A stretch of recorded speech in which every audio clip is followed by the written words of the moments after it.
it's just filled with things that you're never going to forget. And it's because the movie's that good. But I just wish he got his flowers while he was here. Bam, bam. Steve's just in the midst of like a flamenco seizure. Every time somebody says flamenco, he's like, flamenco! With his clickers. Happened in the 90s.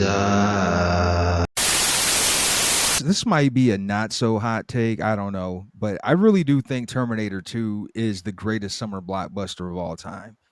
It has the greatest action star of all time. I think Sarah Connor might be one of the most kick-ass female characters of all time.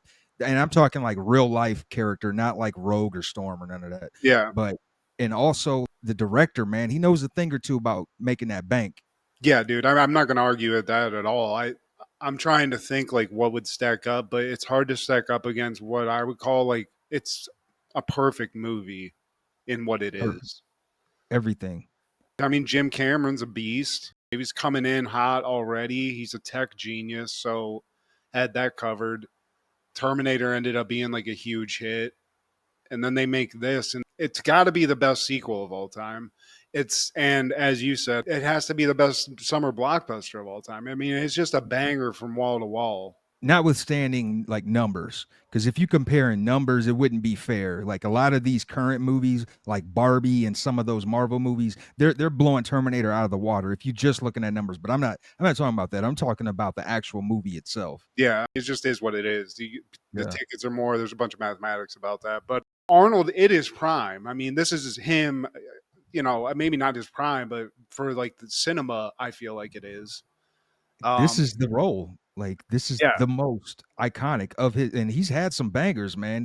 Conan, Total Recall, Predator, but this, the leather jacket with the black shirt and the shotgun. T-1000, dude. What's his name? Robert Patrick. That guy's a beast in this. I mean, another guy who perfectly pulls this role off. But the quotables in this, the scenes you remember from this, like when he fucking is on the bike, just like flying down into the canal and stuff, pulling his skin off of his arm, Dyson sweating his ass off, about to die, about to blow the building. Like, it's just filled with things that you're never going to forget. And it's because the movie's that good. You know, I remember watching this as a kid, and there's a lot of shit out there for us that you'd want to watch. But I remember like being angry that this came on because I was watching like Ninja Turtles or something. And then I got into it, was like, holy shit, dude. Like, it unlocked something. So you didn't see it until it came to TV? Yeah. Oh, yeah. I was like, no, there's no way I would have seen this like in the theater with George and Sonia. Yeah, I think I was over at like a friend's house or something. It came on TV, or maybe they had it on. But instantly enthralled, dude. And how could you not be? And the points you brought up, like Linda Hamilton's character in this, ultimate woman beast character. For sure. I can't really like the bride in Kill Bill. Like, there's a few like tough ass bitch characters. She's that are definitely up there. baddies. Yeah. Everybody from those characters to like the shitty people that work in the insane asylum that Linda Hamilton's in, to those guys that licks him. Yeah, dude, the guy that licks her face. That dude. It's just a great movie, and it's got heart. It's got like laughs in weird ways. And it's almost like if you watch it the right way, it's like a kid getting a puppy that can just kill people at will, Steve. He just like, say hasta la vista, baby. You know? I mean, that's really what he was. He was like his toy. Like, hey, punch this guy. And it's a mind fuck if you listen to the story, and like John Connor is like the leader of the resistance in the future, so he sends back a Terminator to save him in the past. It's just crazy. But somehow this could have been a big hunking pile of shit, Steve. It could have been, because it's complicated, it's wild, but it's perfect. The whole movie, you're sitting there just like, God damn. You get a breath, and then all of a sudden Arnold pulls like a chain gun out and starts gunning down cops, and it just keeps going. Everything's hitting on all cylinders. This might have been the first movie where I found out afterwards that there was a prequel. Like, damn, there was a movie before this. Like, I gotta check this one out. Yeah, and I mean, this eclipses the first one in so many ways. Like, So many ways. I like the first movie; it's fun, but it's nowhere near this. Like, I can go back and watch this if this comes on, and somebody's like, "Man, I kind of want to watch this." Man, cool, let's go for it. I'm never gonna get sick of it. And also, just one other thing, I can't believe I didn't lead with this. It's got Budnick in it, Steve. Thank you. Budnick. Killing it, riding on a fucking little Kawasaki, little whatever that is, moped. I don't know what, a dirt bike. Listening to Guns N' Roses, just being bad kids, Steve, stealing money, With the nasty mullet.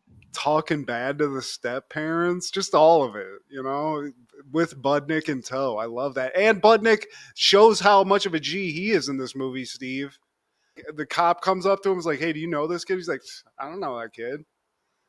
Then Yo, there's cops coming, John. Get out of here. it's time to book it. This is Steve G and Mad G with Happened in the 90s, a show where we talk about what happened in the 90s. So get out your ecto coolers and your Ghost Dad tapes because Laura's a douchebag. She's the biggest bitch of the family. You're a bitch. Today, my friend, we're talking all things July 3rd in the 90s. Call with me if you want to live. Starting off in 1991, Problem Child 2 premieres. The worst child in the world makes an unthinkable discovery. There is another child even worse than he is, and it's a girl. Directed by Brian Levant, starring John Ritter, Michael Oliver, Lorraine Newman, Amy Yazbek, and Jack Warden. The Yaz is back, Steve. And the Warden. Hell yeah. Another great sequel. We went in on Terminator 2, Steve. Here's another one. They have great sequels. I don't know if this eclipses the first movies, and I would say that this is more of a wacky take on this, whereas Problem Child 1, he was doing some more like saucy things, like putting the babysitter having sex on like the wall of his house. Yeah. Kramer was trying to bang somebody that he's getting crazy with the chick. Well, he did that in the second one. Was that the babysitter thing? That was in this one. Was it? Yeah. Oh, okay. Well, regardless, this movie is great. The chick's funny. The fat nerd guy's disgusting. Like, bro, you are 26. Why are you? I get it, it's a movie, but this is just ridiculous. Ma'am, you and your manly wife need to go, and you need to get out. This isn't, I don't know if this is a Billy Madison thing or what, but it's great. Steve Jr., he keeps delivering the goods. He makes people vomit. He's Great. Yeah, that's probably that. And when he somehow psychotically tapes the fat bully to the chalkboard, I don't know how the physics of it, but that was crazy. I like that. Did it in no time too. And the backstory with the whole outlook of this movie, what you just described, man, there's a reason behind that. So the producers, they didn't want the same writers as the original, and they wanted like a whole new writing staff. And then later they realized it's probably best to keep the writers who were already familiar with the story. So they eventually brought those writers back. Now, those guys at this point, they were like, man, what the fuck? Like, that shouldn't have even happened. Y'all should have just went with us. So they intentionally tried to make it a John Waters movie for children. I never knew that. I love that. But yeah, that is confusing, and I never realized that. That's why they try to make it more crude with the vomit and then like showing the babysitter getting plowed, getting cracked for the whole neighborhood to see. Yeah, man. Love that. And the little girl, this little bitch had 380s in her backpack. Yeah, the one teacher, they almost blow his ass off, Steve. Yeah. After I think he gets like, doesn't he get food poisoning or because he has to take like a nasty like dump and then he gets his ass blown off. He had to take a greasy one, man. Yeah. And Lorraine Newman, she makes out with Jack Warden, and then it's like, Yeah, I mean, his dad is just a horrible person, Steve. Great businessman. Big Ben Healy. He'll get the job done. And I like he's just like a whore. He's like, she's got money, son. Yeah. You know, it's like, go for the money. The things that stand out in this movie, I remember the hilarious part with the rock, like the little love rock where it rolls over, like that kind of shit. It's more cartoony, you know? Whereas in the first movie, I felt like he was a little bit in danger. Like Kramer could have stabbed him up or like at least thrown a couple of racial slurs at him. Could have goosed him. Yeah, some definitely that. But the little girl's great in this. She looks like she just is like a crackhead waiting to happen. Just like her little she's got this looks like a bulldog. Like Lily? Yeah. Lily Lambert? Dude. The pizza fight, I remember that. I love the food fight. And anything with Gilbert Godfrey just like getting his time, just having a bad time is great. Oh yeah, when he goes on his tangents. No, you're in 5th grade. I love that too. He's so annoying. He gets moved up a bunch of grades, almost out of high. He almost graduates, Steve. It's like, man, can you just go? I love that they just randomly picked the same town that he picked. You know, like how'd that happen? But great movie. I think the Problem Child franchise, I'm sure they made more of these, but the first two, I loved them as a kid. I'll still watch them. And laugh. That same day, 1991, Terminator 2 Judgment Day premieres. A cyborg identical to the one who failed to kill Sarah Connor must now protect her 10-year-old son, John, from an even more advanced and powerful cyborg. Directed by James Cameron, starring Arnold Schwarzenegger, Linda Hamilton, Robert Patrick, Edward Furlong, and Joe Morton, and Budnick. And Budnick. Definitely. He should have been top billing, honestly. I don't know what came first, this or Salute Your Shorts, but yeah, dude. Kind of like busted a small nut, pre-cummed on it at the beginning here, but I just got to say, when I think of Arnold Schwarzenegger, this is the movie. And also the combination of him and James Cameron is a winning combination. That's a blockbuster waiting to happen. And something I left out too, we talked about Robert Patrick, but he might be my favorite villain of all of movie villains because he didn't have a crew of henchmen. He didn't have a group. It was a one-man wrecking crew. I mean, speaking of him as an actor, like how he runs in this movie and how he's like a robot, like he's specifically trained to be able to run and not like breathe visibly and stuff. So he looked very robotic. And something cool that I read about, he's like a more advanced Terminator. So they said like Arnold Schwarzenegger's old school Terminator was like a Panzer tank. And his Terminator was like the upgraded like Ferrari version of what a Terminator should be. Because he's basically almost unkillable. He's liquid metal. He can be whatever he can, as long as he can touch you or see you. I think he can replicate you. That's a problem. He can run like a bitch. Get him in the Olympics if nothing else. James Cameron made True Lies as well. Maybe not, but all the actors killed it. The parents were fucking shitty. Budnick was cool. Eddie Furlong, he's kind of become weird since, but this movie, it's perfect. He's kind of like this badass kid, but he's still a kid. And then once he realizes that this thing that he thought was all bullshit, that was like his mom was crazy and she was just like making up all this stuff, he realizes it's real. It's almost like he gets to be a kid again, and he has this new Terminator puppy that for a while, that's the movie. It's like a road trip with him and the Terminator. He's like teaching it slang terms and how to like act and how not to kill people and stuff. And that's where like sort of what I think is kind of the genius of it, because it gives you these moments that there's heavy, like crazy violence in this movie. Like from beginning to end, the chases to get Eddie Furlong, like when T-1000 is chasing him in the semi, just the gunfight and the fight between the two Terminators in the mall. You need like some of this moments where you're laughing and stuff, or just like, oh, that's kind of cool. Even in the beginning, when Terminator first comes into the bar, butt ass naked, and he's just throwing guys left and right. And like fun fact about that scene and Problem Child 2 used George Thorogood's song "Bad to the Bone," released on the same day. You didn't say please. It's so badass. I love that. Yeah, dude. Here, man, take it. Fucking Oh, I love that. This whole movie also proves something to, I think, or at least should, where, you know, even James Cameron, who made this movie, does a lot of like heavy sci-fi or CGI movies.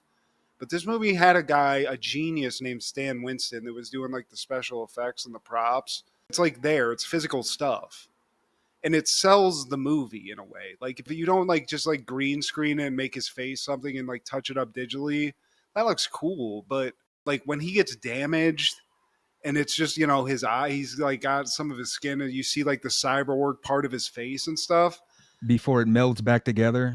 That shit looks cool as hell. The special effects in general are just badass. Even the stuff with the liquid metal, it looks, by today's standards, a little bit rough, but I don't think you really are seeing that big of a difference. Like it still looks holds good. up. Yeah. Yeah. I mean, because we're talking 91, but still, like, it didn't deter me from enjoying the movie. And I've watched this movie a gang of times, man. This was heavily rotated on HBO back in the day. Yeah. And as a kid, man, I ate it up every time. Oh, it's on again? All right. TNT, cool. I'll watch it with some commercials. I don't give a shit. That too. I got time. But the set piece action parts in this movie are just genius, dude. The end of it, when the chopper's like chasing them down the street and stuff, and it's going under the bridge. I mean, that's all real, dude. And it looks fucking crazy. It looks awesome. Fun fact about that, Steve. They were trying to figure out, discussing that with the pilot, like, what is the reality of you doing that? And everybody's like, he shouldn't do it. That's too dangerous. Pilot just did it, knocked it out of the bridge. Yeah, dude. Just like, and that's what I'm saying. Like everybody did everything they could to make this movie badass as hell. And some of the people were legends. Stan Winston, legend. James Cameron, I don't know if he was a legend yet. I kind of think he was, or he was on his way. He did direct True Lies, by the way. Yeah, I was gonna say. I mean, that makes a lot of sense, and that movie's a banger too. That I think is a summer blockbuster, if I'm not mistaken. James Cameron, it is what it is, because I know there are like stories of this guy. He's like a really tough guy to work for. Put it that way. To be polite. He's a perfectionist.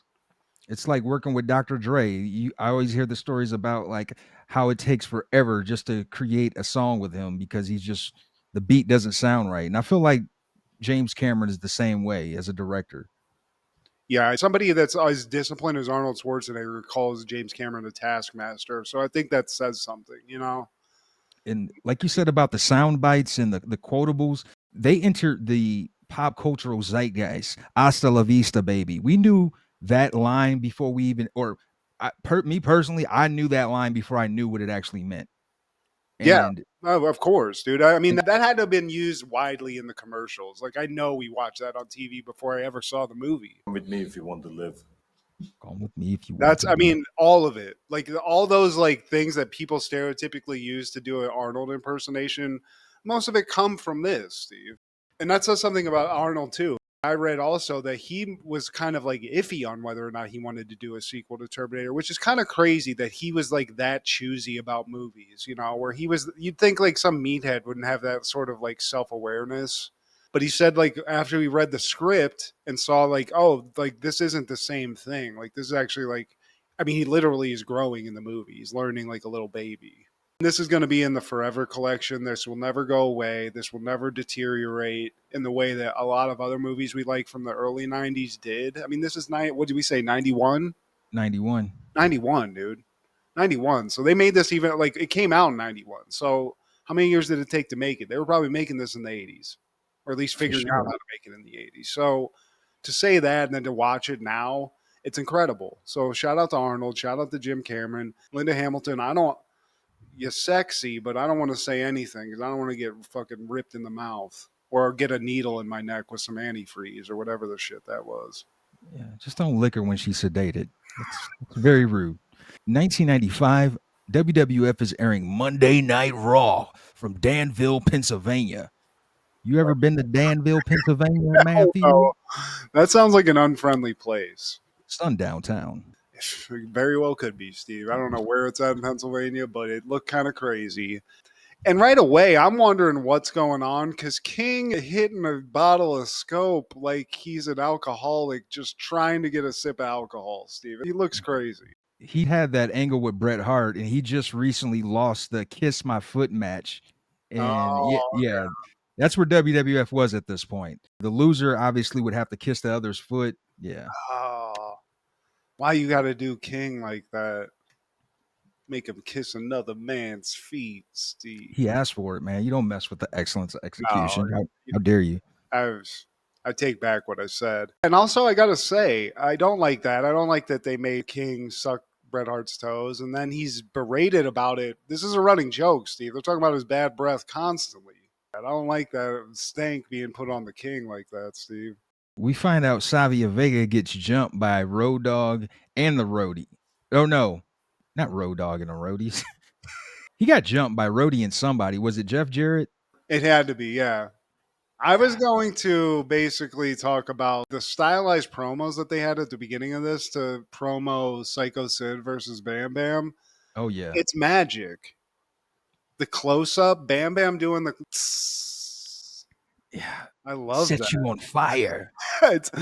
They're figuring it out. They're baby stepping it. But I do think you're right. Road Dogg, he had to have been whooping the ass of somebody with Jeff Jarrett, right? Because I know Road Dogg was there, and I'm guessing it was Jeff Jarrett. I literally watched this and typed Road Dogg and Roadie.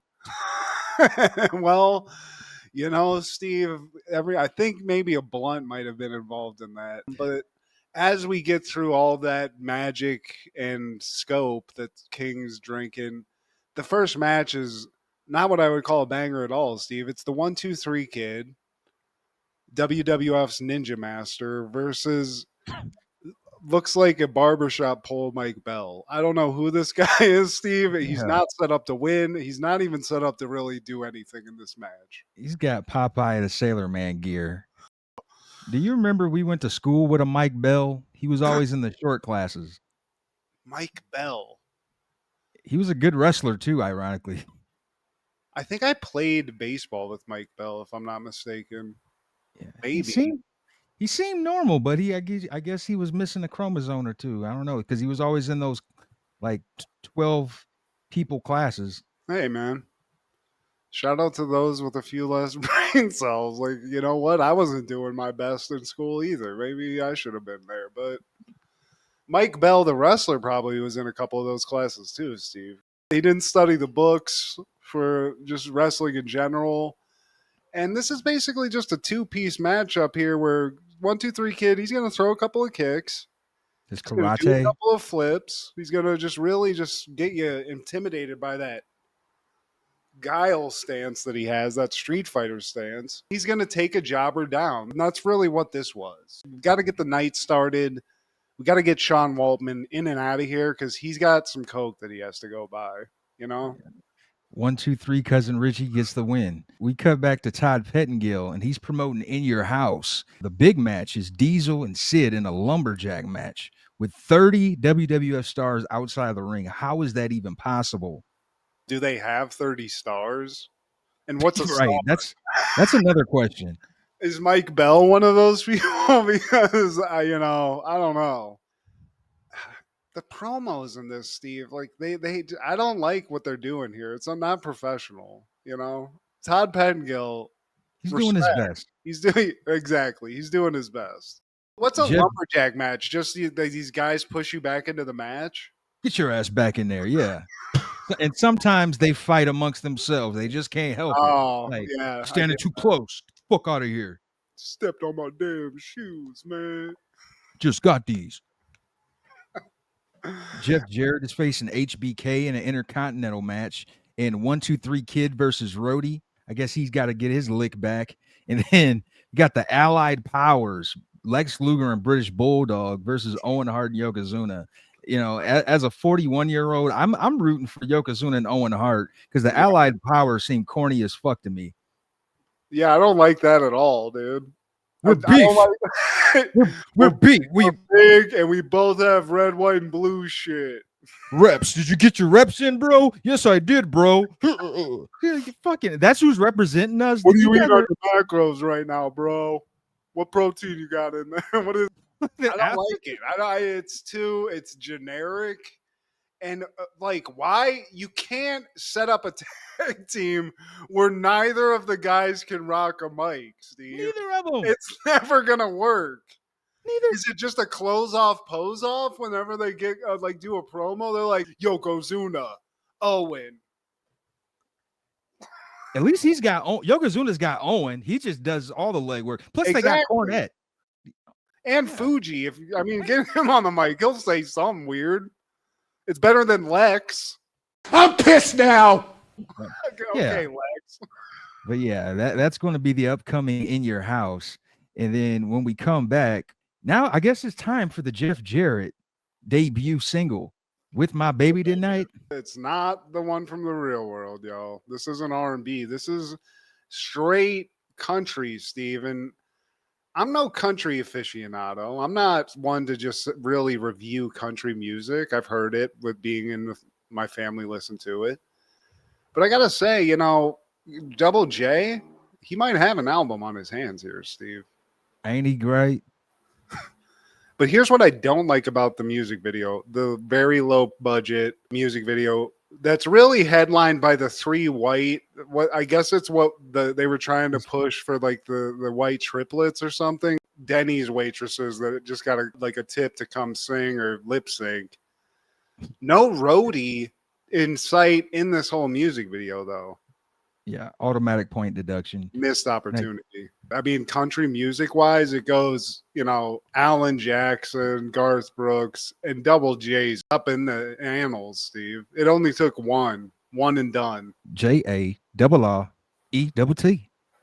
Coming up next is Bob Holly, the Spark Plug versus Brooklyn Brawler. And Matt, I had to chat GPT just to make sure, has Brooklyn Brawler ever won a match? And ironically, he has. He's won a couple matches, one of them against Triple H in his earlier days. That was a question that I had. Had he ever won a match? Does he smell like baloney, Steve? Because that's really what my question is. He always has looks like he has a funk. Yeah, it smells like tickled taint. Yeah. But he has to be one of the Hall of Fame jobbers, though. He had a thing. And I don't think it ever really changed, but he was just used in the same way where it was just like, you look gross, come out, you know, maybe kick a guy in the stomach a couple times, but you're going to take a lot of abuse. Due to shoot interviews now, I think most wrestling fans are aware that Brooklyn Brawler for years was Pat Patterson's private boy toy. So that kept him a job because Pat Patterson was Vince's ace, his right-hand man. And so if you're basically giving HJs to Pat, I mean, you keep a job. Yeah, Steve Lombardi, he's flaming. The Brooklyn Brawler, dude. Brooklyn Brawler. Yeah, he was brawling with sphincters. I mean, I knew he smelled. I didn't know what but that makes sense, dude. He got a good idea what he smells like sitting now. on his face. Yeah. That makes a lot of sense. Wow. That opens up a whole can of worms on Brooklyn Brawler we might have to talk about. But, you know, this Bob Holly, Steve, it's not impressive to me. He's got a Scott Steiner mullet. He's got this dumbass race car checkered flag thing that I always hated. I never was a big Bob Holly fan, to be honest with you. Me either. I think we've talked about this. More so Crash. Yeah. I mean, the whole Holly, whatever. He got hardcore at some point. I don't know what happened. The best thing he does, crossbody to win, Steve, and end this fucking piece of shit match. You know, that's how we end this, with a flying crossbody. And I guess we cut to a promo of Allied Powers again, and they're facing Tatanka and King Kong Bundy in the following Raw, if I'm not mistaken. King Kong Bundy, Jesus. Yeah, talking about filthy smells. Yeah. R.I.P. to King Kong Bundy. God bless the dead. How old was he when he was doing that? That's got to be he's probably 40 years old. That fucking sucks. I don't want to know. Steve. You don't want to know? How old was he in 95? In 95? In 95, he was 40. No! Steve, we're older than King Kong Bundy in the picture they showed on this episode. And if you could pull that, I'd appreciate it because it makes us I feel terrible. I'm older than he was, and I don't look like that. So I mean, Yeah, and I'm I'm not fine. chewing on turnbuckle ropes or anything at this point. Yeah, I guess you're right. I'm feeling great now. Thank you. Yeah, you're welcome, buddy. And they do a little clip of Adam Bomb. I guess he's got an angle with Henry Godwinn because Henry Godwinn threw some slop on him. That's his thing. He's got a slop bucket full of slop, which he also drinks from in the promo, which I was like, I mean, okay, but then you're just going to throw it on a guy. And this proves what I said before about Atom Bomb. Looks great when you have him on a poster with fire and nuclear explosions coming like behind him, but he sucks as a wrestler, Steven. I don't think anybody enjoyed what he was pulling off. So maybe he deserves some of that slop thrown on him. Have some fucking slop, Atom Bomb. And speaking of Henry Godwinn, he's got a matchup with Barry Horowitz, another lifetime jobber. And I don't think he ever had to drop trial for Pat. Barry Horowitz, attorney at law. Barry Horowitz, name that I've heard. I was like, I've heard this name. Did he play anybody else? I guess it's just because he was losing like through the decades, I guess. He was one of the few jobbers that actually had a gimmick. He'd always do the thing where he pats himself on the back. Yeah. Respect. Which, he has yeah, self-respect, Steve. He likes what he's doing. He likes what he's pulling off. Yeah, stand out from the others. I respect the hockey player haircut that he comes out with because it makes no sense. He hasn't escaped the 80s, maybe. Okay. And they're cheering for Barry Horowitz, even though he's never won a match. He's the underdog, Steve, against a guy nobody cares about with a bucket of slop. But the bucket of slop guy actually hits a move called the slop bucket. The slop drop. The slop drop, Steve, and wins, beats Barry Horowitz. I don't think there's any slop dumping at this point. Yeah, he spared Barry. Okay. And I like these shirts. The HBK shirt that the chick is wearing, that it's made for girls though, but maybe if you change the different color. It's unisex now. Well, nowadays, yeah. On her, you know what I'm saying? I even like the Bam Bam shirt. I did not like. Didn't they have an Atom Bomb shirt? And I did not like that. Atom Bomb shirt we could have done without. But you get a bomb. You get an Atom Bomb with the Atom Bomb T-shirt. What is? You get a bomb with it? You get the little Nickelodeon award looking bomb.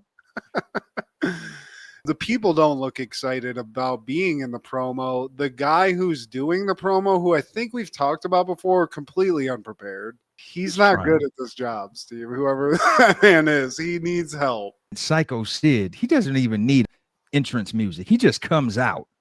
Ted DiBiase's out with him. When they come out to the ring, Henry Godwinn, he's still there. And you can see Ted DiBiase kind of like, no, not now. That shit we had talked about. Yeah, I remember. Yeah.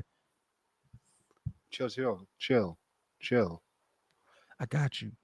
Bam Bam comes out with his Ricky the Dragon Steamboat stolen gear, which I never get. No. It doesn't work. Just do the regular, like your usual getup. You don't like that extraness. I feel like that's a Vince idea. Like he didn't need the that. Drag queen with that shit on. It doesn't. It's not tough. But I do like the fireballs shooting out. Yes. Maybe that's what the jacket was for. That was pretty cool. To hide like the gear to do the fireball, maybe. Possible. That's Then I can't be too mad at it, but it's too fringy. Like I don't know. Y'all could have pimped it out a little better. Yeah, I mean, let's work on that. And no Luna, so that you're also losing points on that. But yeah, respect on the fireball shit, because that was dope. That's the only close-up magic that I'm into, Steve. It's pretty baller. It's baller. I do have to note Sid, man. Like we talk about his look and his character and everything. His moveset, he makes things look legit when he's giving it and when he's receiving pause. Yeah, dude. I mean, the only thing he can't do well is rock a mic, Steve. How do you address those skeptics? Well, the skeptics and all the people have a little bit of... Let me do this again. Oh, it's live, pal. Sorry. That's his only downfall. I mean, he looks the goddamn part. He never didn't look the part. He's a goddamn mutant of a person. Brick house. The boots that he's laying into Bam Bam in this, they look insane. Which is a credit to Bam Bam, too, because he's the one that has to sell it. But great seller, yeah. Another great worker, man. I feel like he never got his propers, man. He got kind of blacklisted because of the clique. Sean didn't like him, and during those days, if Sean didn't like you, you're kaput. But the dude held it down for that main event with Lawrence Taylor, and like he should have been given like more props. Like, dude, if you can carry this out and make him seem like a legit fighter, bro, like we're gonna give you a title shot. He never got that, man, and I hate that for Bam Bam. Yeah, that does suck because he is a legend. He went through different leagues, succeeded in different leagues, got real heat just because, honestly, like, because he's just a big fat dude, Steve. Like, no offense, Bam Bam Bigelow, but he's not like this big, like, muscle dude that just looks like a superhero. So what he did was impress you with how agile he was, and he's a legit good-ass wrestler, whereas some of those big muscle guys can't do shit. You know what I mean? Lex Luger. Exactly. And I mean, for what it was, like he could kind of work a mic too. Like it wasn't the best, but he could get out that one or two lines where you know that he wants to fuck the guy up he's talking about, and not like stutter or anything. And then he'll throw a little, yeah, some Liu Kang shit, man. He knew how to fit his character, his look. Like his promos always fit him. Like he didn't go all Socrates and Shakespeare like Nash, because Nash that worked for him. He was like the sarcastic big dude. But yeah, man, I can't say enough about Bam Bam. They didn't induct him into the Hall of Fame until years after he had passed. But I just wish he got his flowers while he was here. Bam, bam. He's a badass. Hell yeah. Shout out to Bam Bam Bigelow and shout out Luna Vachon. Shout out to her too, man. Like he catches a crispy boot to the face from Sid, and Bam Bam at some point lifts Sid on his shoulders. I don't know how much Sid weighs, but that's not an easy feat. And then just doesn't he do it from like a seated position? Because he kind of like gets under his legs and just like stands up with a full-grown man on his shoulders. Like that's insane, dude. And not just a regular man. We're talking Sid. Yeah. The whole time I'm watching this match, I'm sitting there going, dude, if there's no way Sid Vicious is going to be able to power bomb this guy, because that's what you're waiting for the whole time. Yeah. That's his move. You know, that's his razor's edge. So I'm sitting there going, Bam Bam's like 370 probably or something. He's huge. He's Humpty Dumpty as a human being. So like, I don't think we get a power bomb, but I mean, Bam Bam takes up like 25 fucking big boots to the face. It's insane. And at some point, the ref gets distracted again. And when Bam Bam's on the top rope, Henry Godwinn comes in and throws him off. And that sets Sid up for the easy pin. The $1 million man, Steve. Money talks. Yeah. After that, the Special Olympics, they're showing clips from that. They show Lex there, and I'm sure he hates it because apparently he's a piece of shit person who didn't care for these kind of things. British Bulldogs there, Aldo Montoya, Savio Vega, and even Dink is there. Yeah, I was like, they let Dink come to this? Definitely don't want Dunk there. I love Kevin Nash giving a heartfelt speech to the room at like the gala event, doing what Kevin Nash does. I mean, this guy could be president, to be honest with you. He gives a great speech. He's always been great on the mic, man. And this is one of the stipulations that comes with being the champ or like one of the top dogs. You got to come out and give these kind of speeches, man, for different organizations. Dude, shout out to the Special Olympics. We volunteered at them last year. It's so fucking cool, dude. It's exactly what Kevin Nash said. It's just people doing, like, really wanting to do, like, play a sport or something. It's so cool. So, I mean, fuck Lex Luger if he didn't want to be there, because you could see those kids were all like, holy shit, dude. British Bulldogs there with his big muscle-bound ass. I love that. Love that, Davey Boy Smith. Rest in peace. I'm not going to talk shit about you today, except for what I already did. He doesn't even have the braids at this point, so it's all good. Yeah. The actual main event is Waylon Mercy versus Jeff Hardy. And I found it funny that the jobber in the main event is the biggest star in this whole episode. Jeff Hardy, unrecognizable, Steve. This is Jeff Hardy when he joined the frat. Basically, yeah, he does look like Alex Wright a little bit. Who the fuck is Waylon Mercy, Steve? Is he like a cult leader character? Well, Waylon Mercy, Dangerous Dan Spivey, he was a part of the Skyscrapers back in the NWA days, and he actually teamed up with Sid Vicious. He was Sid Vicious at the time, so it was him and Dangerous Dan Spivey, and they were a kick-ass tag team, as you could imagine. And then when Sid went to WWF, he was replaced by Mean Mark Callis. So now you got Dangerous Dan Spivey, and Mean Mark Callis would eventually be the Undertaker. And Dan Spivey, he's known as a legit badass, but in this, as Waylon Mercy, it's supposed to be crafted after Cape Fear. So he's supposed to be the De Niro character. Okay. He has psycho peepers like a motherfucker. He looks insane. Because they're all wearing white, it's a very strange look. Like both the people are wearing white in this match. But Waylon Mercy just beats the living shit out of Jeff Hardy. I don't know what Jeff Hardy did to Waylon Mercy the night before. The moveset ain't big. No. But goddamn, the psycho peepers he puts on whenever he puts Jeff Hardy in that sleeper hold at the end, that kind of sends like shivers down my spine, Steve. That's like a Stephen King character. They could have done something with Waylon Mercy because he's pulling it off for what it's worth. It was based off of Cape Fear, which is, to some, that might sound ridiculous, but they gave him little to work with, and I think he pulled it off. He just didn't last long, man. Yeah. This was his like Raw debut, I think. Yeah. So they were kind of like giving him a little bit of heat. But yeah, dude, he kind of looks like Charles Manson. He's got a tattoo of an upside down cross on his forehead.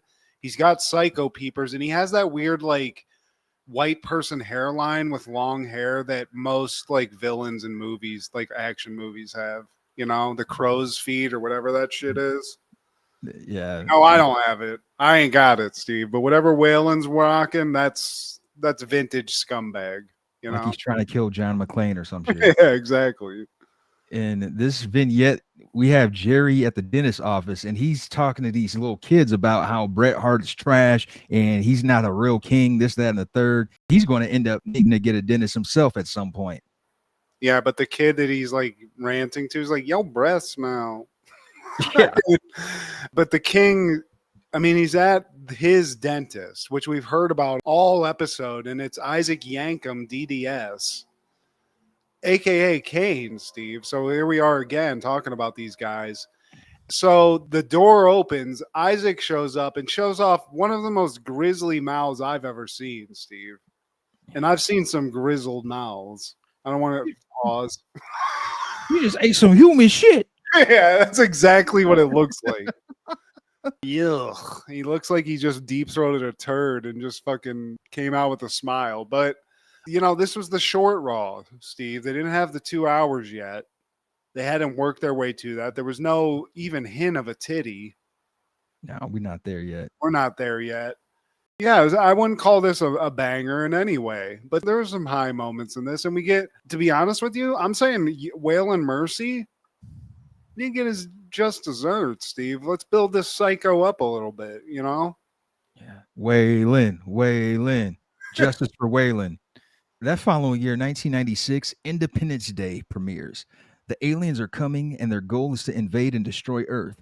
Fighting superior technology, mankind's best weapon is the will to survive. Directed by Roland Emmerich, starring Will Smith, Bill Pullman, Jeff Goldblum, Mary McDonnell, Judd Hirsch, Margaret Collin, Randy Quaid, Robert Loggia, James Rebhorn, and Harvey Firestein. Ma! This is a banger, Steve. This is everybody at the height of the careers. Will Smith killing it at this point. Fucking Goldblum's killing it at this point. He plays it.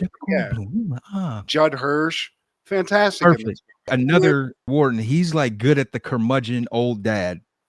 Judd Hirsch. Yeah, dude. I mean, just kills it. Like the comedy we get in the like, beginning of this when the world's going to shit, it's hilarious. Bill Pullman, loved it. One of his greatest roles. And I'm not a Pullman fan, Steve. I'm a Paxton fan. Oh yeah. Bill Paxton was never in Independence Day. He was never in Casper. Also, Vivica A. Fox looking goddamn just so sexy. Oh yeah. And a stripper in this movie, Steve. Oh yeah. Love to just get in. I love me a booty call on that. Brown shaking ass. Even Harry Connick Jr. is good in this, Steve. Harry Connick Jr. of all people. Doing his New Orleans thing, you know. When you gonna put a ring on it? The special effects nailed it. And I always wondered, like, why'd they make them look so much like the aliens and from Aliens? You know, they almost have an alien look to them a little bit, but a little bit more friendly. The aliens look has kind of become the stock look for aliens, like the big head, some kind of tentacles. I like the hillbilly guy. Randy Quaid. Randy Quaid. He's great. Back when he was normal, or we thought he was normal. He was just hiding it well, I think. Yeah. I think his character in this is kind of probably what he's like in real life. Just some weird guy living out in the middle of nowhere with like a bunch of conspiracy theories. Maybe he was abducted by an alien. We don't know. It's true to life. Like, isn't he on that tangent these days? Yeah, probably. I mean, he's on a lot of tangents, so that might be one of them. And he might have access to a fighter pilot or a fighter jet that he could probably take up. And I like that aspect of this movie. It's like the world all gets together, Steve. This movie's just 100% positive. It's like, let's go, everybody. We're going to band together. Like a hillbilly kills an alien ship. They use a computer virus in the coolest way possible. And then Jeff Goldblum and Will Smith have the coolest walk-off at the end of the movie where they're walking away from their crash ship, just smoking stogies. Yeah. Everybody's smoking stogies in this movie. Realizing they're about to make millions of dollars, probably. That's why they were looking so fun in that end scene. They were just like, can you believe how much money we're about to make? Yeah. I was just in Jurassic Park, and I think we're going to make a lot more money. That's a big old pile of money. Yes. You like the money? Wow. I like that, Steve. It's a very like low key Jeff Goldblum. That's the best, like just the gestures. I wish I could nail the actual voice one day, maybe. Yeah, I just gotta go back and watch some Goldblum. I haven't done it in a while. Yeah. I also had little cousin Nicky from Fresh Prince. Yeah, he played. Yeah, hell yeah, dude. He was the kid. Yeah, he was the kid. Oh, Data from Star Trek's in this movie. He's like the crazy scientist guy, weird scientist that like just is kind of running Area 51. I know exactly what you're talking about. Back in the new Independence Day. I think he was actually one of the people they brought back. Shout out to Data from Star Trek because he's killing it in that movie. Yeah, I mean, this is another one. It's not perfect. It's not a T2. But I think that this was like at the end of that late 90s hit where it was like Will Smith was just banging a fucking blockbuster out every summer. Yeah. This was it. It was like Men in Black 2, Bad Boys, or whatever that shit was called, Bad Boys. So this was it, man. We're right in the fucking pocket right now. We're talking movies. And his show had just ended, so he had a smooth transition. You could probably say one of the smoothest transitions from television star to the silver screen, man. Because like this happened the same year Fresh Prince ended. And it worked out perfectly because he went from that more palatable, like not kiddie, but like for a younger audience thing to doing like Bad Boys and this kind of shit where he like toughened up and he was like an adult and like a cool guy, you know, which he already was a cool guy. But it was just that time, man. Remember when Will Smith, like him, Jim Carrey, and Adam Sandler were just taking turns doing like hilarious shit at like award ceremonies and just like living the dream, man. Yeah. I hope, but apparently not, because now Will Smith's slapping the shit out of people. Everybody's going to shit, Steve. Will be all right. He actually just dropped the album not too long ago. Hell yeah. Summertime 2, part 2. He's still living his best life, man. I'm a Will stan, and yeah. I don't respect what he did at the Oscars, but I just can't let that affect the whole thing. You know what I'm saying? There's a lot to not like about Will Smith, but there's way more to like. There's way more to like, man. They will never make me hate you, Willard.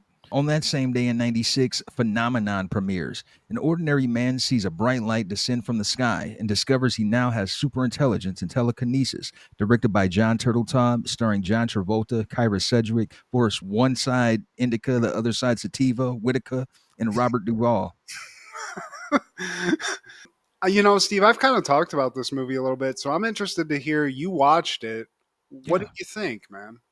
It's not as as I thought it would initially be, because I always would see the photo of the movie and it's just John Travolta holding it. It's like, man, this look weak as fuck. I'll never watch this shit. But then it popped up on the timeline. I looked at the box office and I was like, shit, a shit ton of people didn't think it was so I'll give it a gander. I mean, I like it, dude. The story's good.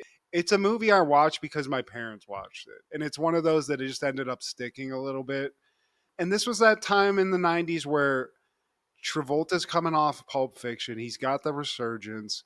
So they start throwing him in these movies where he's playing a lovable this thing. Or when he plays an angel in Michael. You know what I'm saying? In this, he's kind of like a lovable dope, like a townie. Nothing really special. People just think he's kind of like a dummy. He has a birthday party. He sees this weird light, comes down. It flashes at him. It seems like it hits him. It seems like a star comes down and hits him. And he just kind of like experiences it. It's weird. But then after that, like he can read 5 books a day. He can learn Spanish in 5 minutes, and he's building stuff. He has all these inventions, and it's becomes like he can be telekinetic, which that's where this movie gets a little bit more odd to me. But what ends up happening, Steve, is like through his growth and through this like weird process, he falls in love with this woman that he loves. He becomes this genius. And because it becomes so absurd what's happening, because he's like solving all these problems, he's reading all these books. This kid goes missing, and he uses like telekinesis to find this missing kid that has like food poisoning, I think. Something like that. Yeah, he was sick. He predicts an earthquake just by like feeling vibrations and stuff. So he starts becoming like almost like a superhero in this weird way. So they decide to do tests on him. And son of a bitch, Steve, it turns out this ain't a miracle. He's got a tumor in his brain that is squeezing his brain in a specific way that as it grows, his intelligence and like whatever this is grows. But it's inoperable. He's going to die. It is what it is. So he has to sort of come to grips with that. All of his friends, including like Forrest Whitaker's like one of his best bros. All these people and this woman that he's come to love has to like come to grips with it. And that's the sad part. And then like he dies. People start to like doubt and they almost start to shit talk him and say like, he didn't change. He was just tricking us and stuff like that. Cause you know, it's like people coping or whatever. And like Robert Duvall, who's like his mentor, like father figure, just like a buddy where all these other people were kind of like being shitty to him in town. You know, he stands up for him, and it's just kind of like a very simple kind of, to me, like beautiful movie. It's like a great vintage Travolta in the 90s movie. It's palatable for everybody.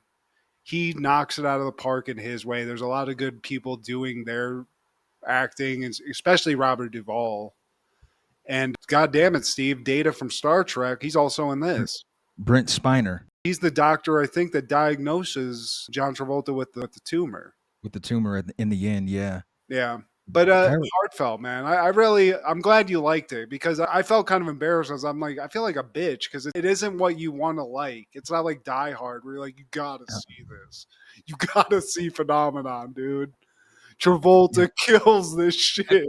Yeah, I mean, the picture, it looks so like Lifetime television for women. It does tug at the heartstrings, though. Yeah. And they, especially because they get you at the end where he's gone and like all, like I told you in the text, man, that speech that Duvall gives at the end of those like 3 guys in the bar where he's like, you guys fucking suck, dude. You know, and just really like does what everybody wants to do to people like that. That I've tried to watch it today and I started to tear up, but I had to like leave the house. So thankfully I didn't get fully cried out. But yeah, man, it's worth a shot. This is better than that movie Michael that I said. That movie Michael's a hot trash. No, that one I will never touch. It's not good. But this one, it's a weird one. It doesn't seem like it doesn't seem like something a normal person would like. It seems cheesy, like you said. But no, man, check it out. 8 out of 10. In 1998, Family Matters is airing season 9, episode 20. Pop Goes the Question. Both Urkel and Stephan propose to Laura. You might have explained this to me. Was an Urkel machine what caused Stephan Urkel to become his own like entity? Yeah, he figured out some glitch in the Matrix. Steve did, and it made it so that Steve and Stephan can exist in the same multi-Winslow verse. I mean, it's getting wild, Steve. We're season 9. The storylines are getting pretty crazy. This is kind of like a wild flashback on flashback on flashback episode. Starts with Carl just in a diner with his buddy Willie. Willie. There's a lot of Willies in this fucking What you gonna do, The Willie? show, they're just hanging out, shooting the shit, and Carl's like, man, Casa de Winslow's just wild right now. The shit's crazy as hell. I guess it's basically all down to Laura's love life, Steve. It all started with a nerd named Steve Urkel, the kid who blew up his lab class. Yeah, that motherfucker. So he recalls to the time where he's at the crib and Laura and Steve, they come back from a date and they're dressed in their flamenco suits. And Laura, she's got them yitties out. Laura Winslow, how do declare? Steve's just in the midst of like a flamenco seizure. Every time somebody says flamenco, he's like, flamenco! With his clickers. What are those called? Castanets? I don't know. I call them clickers, Steve. That's what I wrote in my notes. The flamenco clickers. He's going crazy with the flamenco. We kind of cut to later. I think there's like a commercial break, and Carl's like shining his shoes. Urkel still has the flamenco shit on, but Urkel's just basically smiling at Carl like a lunatic, and you can tell he wants to get his attention. So Carl's like, "What, dude? What do you want?" And Urkel, asked him to stand up, which he does. He's like, you got to sit down. He's doing all this like shit to get Carl pissed the fuck off. And basically what he tries to do, Steve, he wants to ask Carl for permission to ask Laura to marry him. What a gentleman. But Carl is like, what? And he thinks that Steve has actually already asked.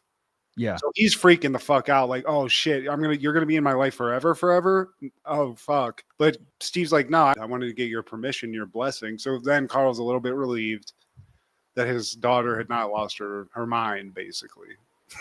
Like, yeah, I want your blessing.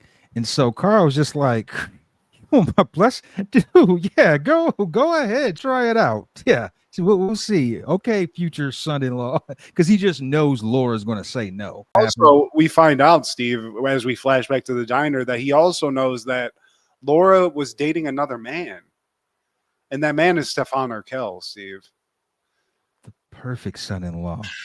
He's a top model. He's a man about the world. He's rich. We flash back to a flashback again, Steve, where we see Laura get met by Stephan at the door. They're going to go out for burgers, but for some reason, Stephan's in a tuxedo, Steve, looking so smooth. Stephan bothered me. I don't know. Maybe I'm a hater or something, but it's just too extra with it. That's right. Stephan reminds Laura about that magical moment back at Disney World where he proposed to Laura and brought out that Cinderella slipper. It fit perfectly.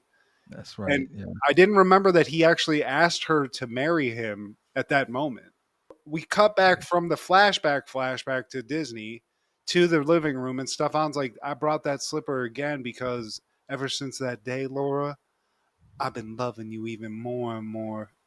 And now I want to know if you'll marry me for real. And so she's like, and he's like, I know, you got to just wait. You got to think about it. So I'm going to go get a drink, get some champagne. And when we get back, we can toast to the new engagement. Like a boss, Steve. Like a goddamn boss. And then while he's at the kitchen, Flower Man, he comes in there.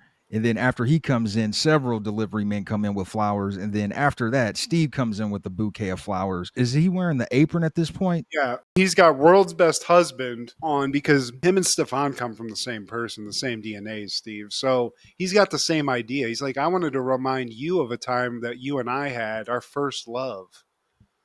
So we cut back to when he was wearing that apron, Steve, to a class project where Laura's much younger, much gruffer, much manlier than Steve is. They've been made to be man and wife as some kind of weird project in school, which I don't understand.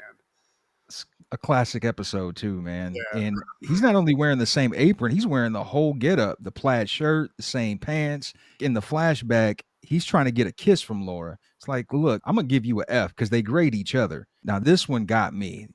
Dude. When I first saw it, because Steve lays down some realness with her. He shows her the ring. She finds out it's $800, and it's money that he saved up from his relatives just to keep him away. And she was like, this is getting out of hand. You're giving me this ring. Look, we're not married. We're not engaged. We're not even dating, and we never will be. I'd like for you to leave me alone. Yeah, dude. And that's Laura fucking Winslow's trash, Steve. That's crazy. And then to add insult to injury, Steve's like, I know I'm not worthy of you, but I just can't help loving you. It's like wanting to touch a star. You know you'll never reach it, but you just got to keep reaching, just in case. He's like, it was the best time of my life because that's the closest that I was ever going to get to marry you. And I mean, you can't compete with that, Steve. That's crazy. If she says no to this man, you're sick in the head, Laura. You're sick. And we cut back to modern time, and Steve proposes to her again, and it's the same ring. That $800 ring, Steve. And then Stephan comes back in right as Steve is getting up off the knee. What you gonna do now, bitch? What are you doing here? I just proposed to Laura. Well, I just proposed to Laura. I really have to think about it. Damn. So we cut back to the diner. Willie's, just enthralled in this story. He wants to know who was chosen. And Carl's like, it took her 2 days and 2 nights. Which, come on. You gonna leave these guys hanging that long, Laura? I know it's a big decision, but god damn. We cut back to her making her decision. A lot of flashbacks. This is the crazy notes section. But now Laura's asking Carl and new Harriet what she should do because she can't decide. And you can tell from Carl's answer that he's very much on Team Stephan. You know, he's like, this guy's hot, probably hung like a horse. He's rich. This guy's everything. I would pick him if I was a woman. He goes that in, Steve. Maybe he doesn't say the hung like a horse thing. He's thinking it, though. Maybe he did, yeah.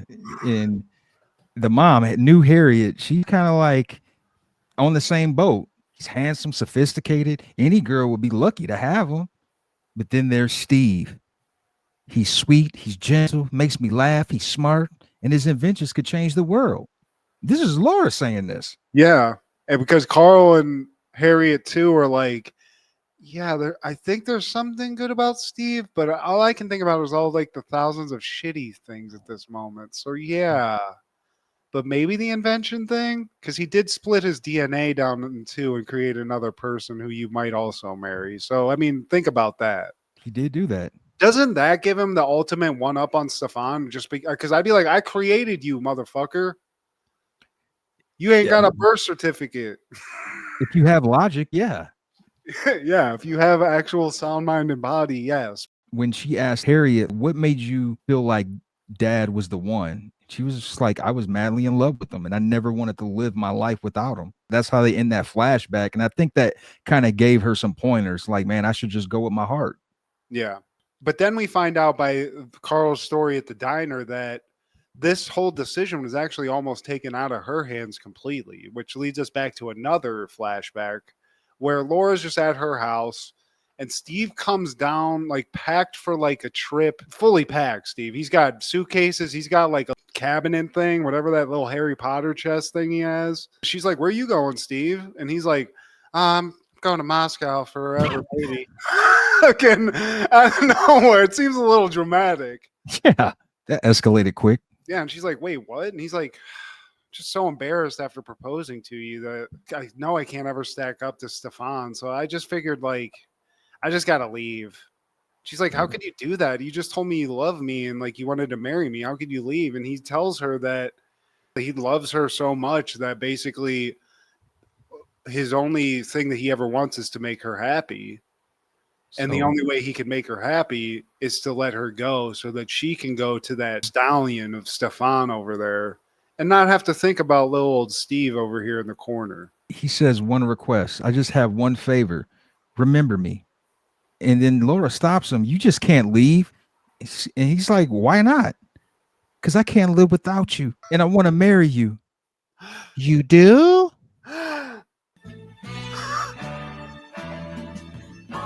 This is it, Steve.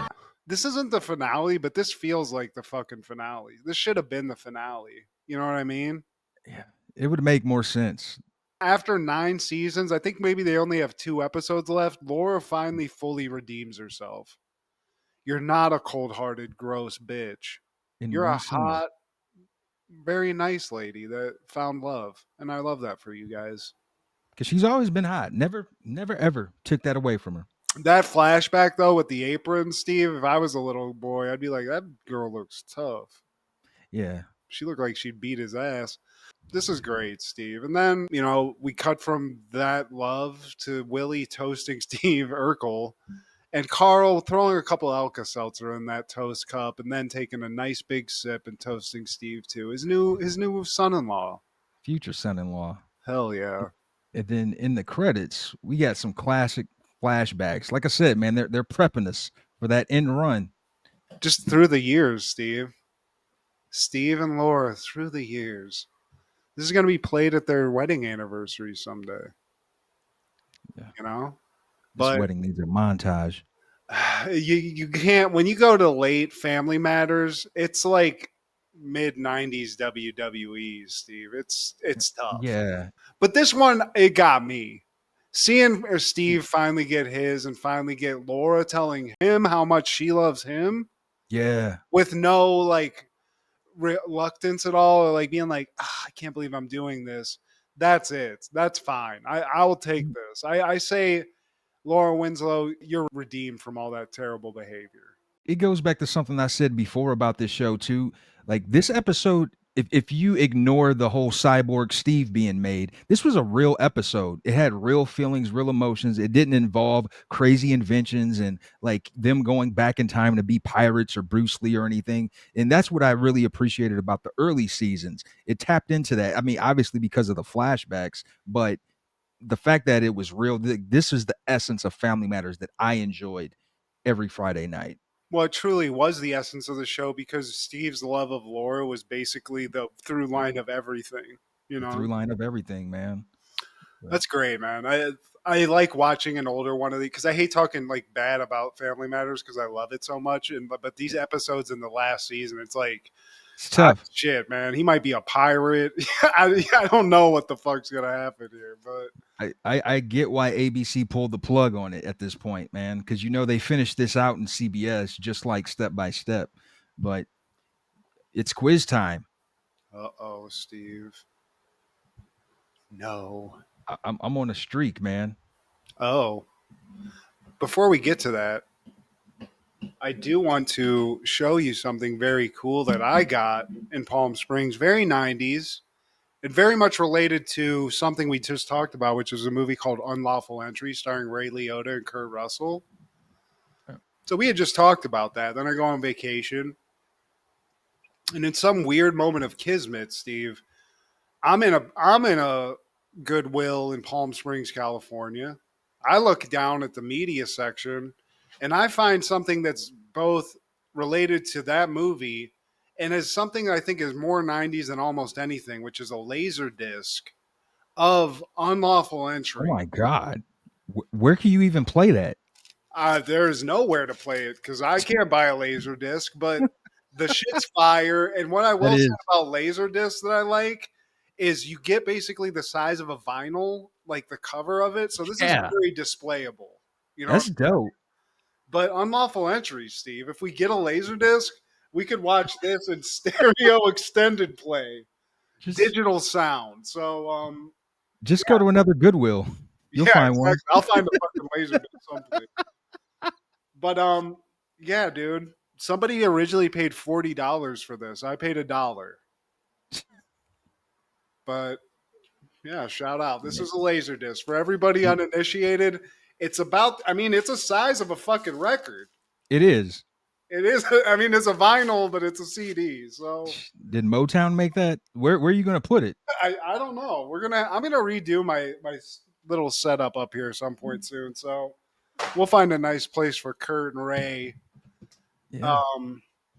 And those lascivious acts some other time. But Karen, you whore.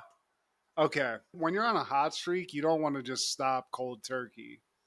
So I apologize if I've caused a problem in the momentum section here. Oh man, Steve, if you pull this off, my friend,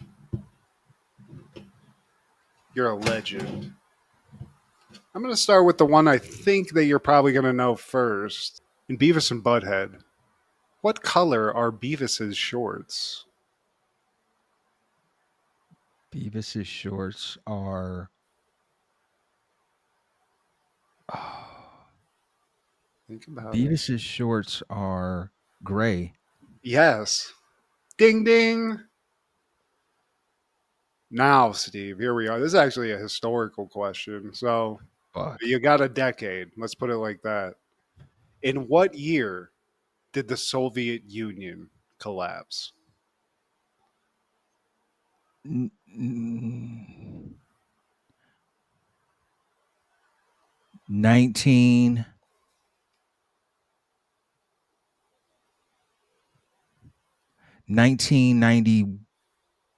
1990. Oh, I could. Were you about to say one, Steve? I was. It was that. It was one of those. But damn, because it had to be in the early. When I saw one start and come on your face, I was like, yes. Damn it. Damn, Steve. Well, you know what? We're gonna get back. I'm gonna take half credit on that because I kind of fucked your momentum up. So I'll take a little bit of the fall on that. But you got Beavis's shorts, and I feel like that could be a tricky one. That could be tricky because I was going to say black, but I think that was Butthead. I think his are red. His are red. You're probably right. Yeah. And I think his shirt's black. His shirt's black. That's what it is. But dude, you're a legend, dude. And Kurt Russell and Ray Liotta think so too. They're looking down on you right now from that laser disc. Summoning the gods. Well, what about you, Steve? You got anything else for us? I just wanted to say John Travolta's love interest in Phenomenon, Kyra Sedgwick, she looks like Julia Roberts Gasteyer. But please like, share, subscribe, and comment. Please tell your sister Laura's a douchebag. She's the biggest bitch of the family. Check out Crushgasm every Wednesday. Our guy Clark the Shark on Podcastle and Wrestling with Ronzilla on TikTok. This is Steve G and Mad G with Happened in the 90s. Matt was the fat kid, Steve was the black kid. Life wasn't always great, but you know what was? The 90s. Happened in the 90s. Yeah! Terminated.